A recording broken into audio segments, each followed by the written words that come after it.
राहुल गांधी के अजमेर में हुई सभा तो भाजपा को होगा 25,000 वोट का फायदा, बोले बीपी सारस्वत। आज भाजपा प्रत्याशी भागीरथ चौधरी के समर्थन में आयोजित करी प्रेस वार्ता, कांग्रेस पर साधे निशाने।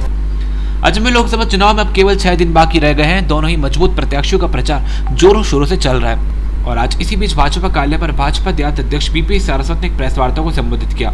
सारस्वत को जब इसकी जानकारी हुई कि राहुल गांधी के अजमेर में सभा होने जा रही है तो उस पर सारस्वत ने कहा कि ये तो खुशी की बात है, राहुल गांधी के अगर अजमेर में सभा होती है तो हमारे प्रत्याशी को 25,000 वोट का फायदा होगा। सारस्वत ने कहा कि राहुल गांधी कहते हैं कि भाजपा राष्ट्रवाद पर चुनाव लड़ रही है, वो इसलिए क्योंकि कांग्रेस पार्टी केवल एक परिवार की पार्टी है, जो पार्टी परिवार को पहले रखती है और देश को बाद में। सर्जिकल स्ट्राइक से जितना दुख पाकिस्तान को नहीं हुआ उससे ज्यादा कांग्रेस पार्टी को हो रहा है। सारस्वत ने राज्य की कांग्रेस सरकार पर भी कई निशाने साधे और कहा कि राज्य की कांग्रेस सरकार तबादला विभाग बन चुकी है, जो कर्मचारियों के तबादले इधर से उधर कर अपनी तिजोरियां भर रही है। कल कांग्रेस के स्टार प्रचारक अशकले टॉक की प्रेस वार्ता के दौरान होटल के बाहर लगे मोदी के नारों पर सारस्वत ने कहा कि भाजपा द्वारा ऐसी कोई साजिश नहीं रची गई थी, ये सभी कांग्रेस द्वारा किया गया और उन गरीबों को रैली में शामिल होने की हाजिरी भी नहीं दी गई जो अपने काम धंधे छोड़कर आए थे। सारस्वत ने कहा कि कांग्रेस अपनी रैली में शामिल होने के लिए लोगों को मसूदा में लालच दे रही है कि मसूदा में एक नरेगा का मैस्ट्रोल आया है जिसमें नाम लिखे जा रहे हैं। सारस्वत ने यह भी कहा कि पैसों की बल पर भोज आयोजन हो रहा है, लेकिन निर्वाचन विभाग इस पर कोई ध्यान नहीं दे रहा है। उनका आना ही हमारे लिए शुभ संकेत का प्रतीक है, क्योंकि उनको कुछ भी पता नहीं वो क्या बोलते हैं। एक आंकड़े को वो हर दिन बदल देते हैं, उनकी जानकारी में कुछ भी नहीं है। न वो भारत को जानते हैं, न भारत की धरती को जानते हैं, न भारत की संस्कृति को जानते हैं, न उनको भारत की समस्याओं के बारे में पता है। ऐसे राहुल गांधी अगर यहाँ आ रहे हैं तो हम उनका स्वागत करते हैं, ताकि हमारे 20-25 हज़ार वोट और बढ़ सकते हैं। 2 दिन पहले भी अग्रवाल समाज की एक मीटिंग हुई थी, उसके अंदर पूरा भारत को मोदी को वोट करेगा, लेकिन अजमेर में सिर्फ झुंझुनवाला को वोट करने की बात कह रहे हैं। क्या समझते हैं? देखिए, हमने अभी कहा है कि समाज के आधार पर राजनीति करना ठीक नहीं है। ये लोकतंत्र है, ये लोकतंत्र का पर्व है। या जाति समाज से ऊपर उठकर हमको अपना वोट करना चाहिए। और ये बातें कुछ लोग कर रहे होंगे जो कांग्रेस के कार्यकर्ता है, पर आम समाज, सर्व समाज, सभी जाति और धर्मों के लोग एक मुखी होकर नरेंद्र भाई मोदी को वोट देने जा रहा है, ये मैं आपको आश्वस्त करना चाहता हूँ। सर, आपका क्या मुद्दा विकास का नहीं है? क्या पिछले 5 साल में आप लोगों ने कोई विकास कार्य नहीं कराए? भागीरथ जी 10 साल से विधायक है, कोई विकास कार्य नहीं कराए, तो आप ये कह रहे हैं कि हम विकास के नाम पे वोट नहीं मांगते? नहीं, मैंने ये नहीं कहा। नहीं, मैंने कहा कांग्रेस आरोप लगा रही है कि हम राष्ट्रवाद पर चुनाव लड़ रहे हैं, तो मैंने उसका जवाब ये दिया कि राष्ट्रवाद पर चुनाव क्यों नहीं लड़ना चाहिए। जहाँ तक रही विकास की बात, तो मैं भागीरथ जी के नाम से एक बात कहना चाहता हूँ। वो 13 से 18 तक किशनगढ़ के विधायक रहे। पर डे 365 × 5 गुना कर लो, पर डे 1 करोड़ के विकास के काम केवल किशनगढ़ विधानसभा में हुए हैं। ये भागीरथ जी की उपलब्धि है। 1800 और कुछ करोड़ रुपए का काम किशनगढ़ की विधानसभा में हुआ है। और किशनगढ़ के विधानसभा के अलावा चाहे वो नसीराबाद हो, अजमेर उत्तर हो, 8 में वसुंधरा जी के नेतृत्व में 1500 से 2000 करोड़ के काम 5 वर्ष में हुए हैं। हुए हैं या राज्य सरकार भारतीय जनता पार्टी की थी। जो उस 5 साल में कार्य हुए हैं वो विधायक के भी हैं और वो सरकार के भी हैं, और वो सरकार भारतीय जनता पार्टी नीत सरकार थी। भागीरथ जी चौधरी ने अपने कार्यकाल में 3 ग्राम पंचायतों को आदर्श ग्राम पंचायत घोषित कर उनके विकास का बीड़ा। आए दिन जिस प्रकार से अपराध बढ़ रहे हैं, चोरी चकारी हो रही है। जब राहुल गांधी की सभा होती है तो एक कोने में छोटी छोटी बच्चियों के साथ अत्याचार, रेप होता है, उसका जवाब सरकार दे। और दूसरी ओर नरेंद्र भाई मोदी ने सभी वर्गों को, चाहे वो मजदूर वर्ग था, वो महिला वर्ग थी, वो किसान वर्ग था, युवा वर्ग था, सबके हित में काम किए हैं। और उन्हीं कामों के आधार पर हम लोग इस चुनाव में उतरे हैं। आयुष्मान योजना के तहत, भामाशाह योजना के तहत केंद्र और राज्य सरकार ने 3 लाख और 5 लाख तक के इलाज की जो योजना बनाई थी, मुझे बताते हुए बहुत दुख हो रहा है, अशोक गहलोत की सरकार आने के बाद भामाशाह योजना को ठंडे बस्ते में डाल दिया। ये सरकार गरीब कल्याण के बारे में जो कुछ पूर्ववर्ती सरकार ने किया उसको रोकने का प्रयास किया जा रहा है। पाकिस्तान के ऊपर जो सर्जिकल स्ट्राइक हुआ, उसका दर्द पाकिस्तान को तो कम और कांग्रेस को ज़्यादा दर्द दिखाई दे रहा है। आतंकवादियों को बढ़ावा देने की बात कर रहे हैं। अपने घोषणा पत्र में कहा कि हम उन सब धाराओं को हटा देंगे जो राष्ट्रीय सुरक्षा से संबंधित थी। ये अपने आप में बताता है कि वो आतंकवादियों के साथ खड़े हैं। और इसका बड़ा प्रमाण ये है कि जब जवाहरलाल नेहरू विश्वविद्यालय नई दिल्ली में नारे लगे थे, भारत तेरे टुकड़े हो हजार, इंशाअल्लाह इंशाअल्लाह, और जब हंगामा हुआ तो वहाँ पर सबसे पहले पहुँचने वाला 136 वर्ष पुरानी कांग्रेस के मुखिया राहुल बाबा थे। क्या बताने गए थे वहाँ पर? ये बताने गए कि हम ऐसे नारे लगाने वालों के साथ खड़े हैं। कहते हैं मोदी जी राष्ट्रवाद के नाम पर चुनाव लड़ रहे हैं। क्यों नहीं लड़े? राष्ट्रवाद हमारी सबसे बड़ी प्राथमिकता होनी चाहिए।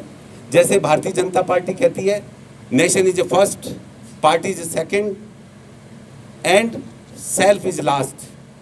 कांग्रेस क्यों नहीं कहती हमारा देश पहले है? पर वहाँ तो एक परिवार पहले है। देश और पार्टी तो कहीं गई, वहाँ तो एक परिवार पहले है। माँ थी, बेटा आ गया, अब दोनों से काम नहीं चला तो बिटिया आ गई। तो परिवारवाद के नाम पर जो चल रहे हैं वो राष्ट्रवाद के नाम पर कैसे चल सकते हैं? और राजस्थान की सरकार ने 3 महीनों में जो एक काम किया, वो उल्लेखनीय काम मैं आपके सामने रखना चाहता हूं। उसका नाम है तबादला उद्योग। जितना पैसा उन्होंने 3 महीने में तबादला उद्योग के नाम पर बटोरे, लोगों से, कर्मचारियों से खाए हैं, उसका जवाब राजस्थान की जनता उनसे मांग रही है। और मैं एक बात और कहना चाहता हूं, अजमेर की जनता को सावचेत करना चाहता हूं कि राजस्थान सरकार ने तो हमारी योजनाओं को बंद किया, पर गलती से भी जिसकी कोई संभावना नहीं है, अजमेर में कांग्रेस जीत गई तो ये जो स्मार्ट योजना है, स्मार्ट सिटी योजना, इसको ख़त्म करेंगे। प्रसाद योजना है, इसको ख़त्म करेंगे। हृदय योजना है, इसको ख़त्म करेंगे। और इसलिए अजमेर शहर, अजमेर देहात लोकसभा के सभी मतदाताओं से मैं अपील करता हूं कि ये जो छुट्टियां मनाने आए हैं नेता अजमेर में, इनकी छुट्टियां 29 को ख़त्म हो जाएगी और ये बैक टू पवेलियन हो जाएंगे। भारतीय जनता पार्टी के उम्मीदवार सम्मानीय भागीरथ चौधरी भारी वोटों से चुनाव जीतेंगे। मेरा तो इतना ही कहना है कि जिस प्रकार धन बल के आधार पर इन्होंने बेरोजगारों को, युवाओं को दिशा भ्रमित करने की कोशिश कर रहे हैं, अपनी चुनावी सभाओं में भीड़ जुटाने की कोशिश कर रहे हैं, इस पर चुनाव आयोग, निर्वाचन अधिकारी इस पर अपना महती ध्यान दें, इन पर कार्रवाई करें। और कांग्रेस झूठे आरोप भारतीय जनता पार्टी पर नहीं लगाएं। उनके कार्यकर्ता हताश है, निराश है, घरों पर बैठे हैं, और वो कार्यकर्ता जब मैदान में नहीं आ रहे हैं तो इस तरह से पैसे देकर, भाड़े के लोग बुलाकर अपनी चुनावी छोटी छोटी सभाओं को पूरा करने का प्रयास कर रहे हैं। मुझे इतना ही कहना था। आपका कोई सवाल हो तो जरूर पूछिए। और उस पर जो कुछ उन्होंने कहा, चूंकि इस घटना के आप भी साक्षी हैं, उस होटल में जहाँ पर उनकी पत्रकार वार्ता चल रही थी, बाहर कुछ युवा लोग कांग्रेस के खिलाफ नारे लगा रहे थे और उन्होंने, कांग्रेस के लोगों ने उस घटना का दोष भारतीय जनता पार्टी पर डाला। मैं सबसे पहले कांग्रेस की भर्त्सना करता हूँ, निंदा करता हूँ कि इस प्रकार वो अपनी गलतियों को दूसरों पर शिफ्ट करने की कोशिश करे, दूसरों पर डालने की कोशिश करे, ये कतई उपयुक्त नहीं है। इस लोकसभा चुनाव में अजमेर में कांग्रेस की ऐतिहासिक हार होने जा रही है और उसी कारण से वो बौखलाए हुए हैं। ये जो छुट्टियां मनाने के लिए आए हैं ना अजमेर में, ऐसे लोगों को सहसम्मान इस अजमेर लोकसभा के मतदाता लौटा देंगे। जिस तरह से आए उसी तरह से वापस चले जाएंगे। अभी राहुल गांधी जी ने कहा कि अब होगा न्याय, अब मिलेगा न्याय। 72,000 रुपये प्रत्येक घर को दिए जाएंगे। ये तो पता नहीं कब देंगे, ये तो शेख चिल्ली का सपना है जो कभी पूरा नहीं होगा। मैं तो ये पूछना चाहता हूँ कि उन गरीब युवकों को दिन भर की मजदूरी छुड़वाकर आप अपनी रैली में शामिल करने के लिए लाए 400 रुपये और भोजन के नाम पर, और उन गरीबों को वो 400 रुपये नहीं दिए। बीच में कांग्रेस के जो भी छुटवैया कार्यकर्ता होंगे उन्होंने खा गए होंगे वो पैसे को, और वो सारे के सारे युवक अपनी दिन भर की मजदूरी छोड़कर जो आए थे, उनको पता लगा कि इस होटल में उनकी प्रेस कॉन्फ्रेंस चल रही है जहां सारे नेता बैठे हैं, इसलिए उन्होंने जाकर वहां पर नारे लगाए और नारे लगाए और ये कहा कि हमारी मजदूरी हमको दी जाए। मेरे पास एक वीडियो और है जिसमें आज सचिन पायलट की एक मीटिंग मसूदा विधानसभा में होने वाली है।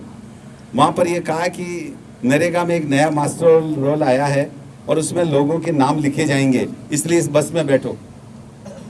और इस तरह से बेवकूफ़ बनाकर इनकी सभाओं में लोगों को ले जाया जा रहा है, सरकारी दबाव डालकर, नरेगा के नाम पर, आंगनबाड़ी के नाम पर।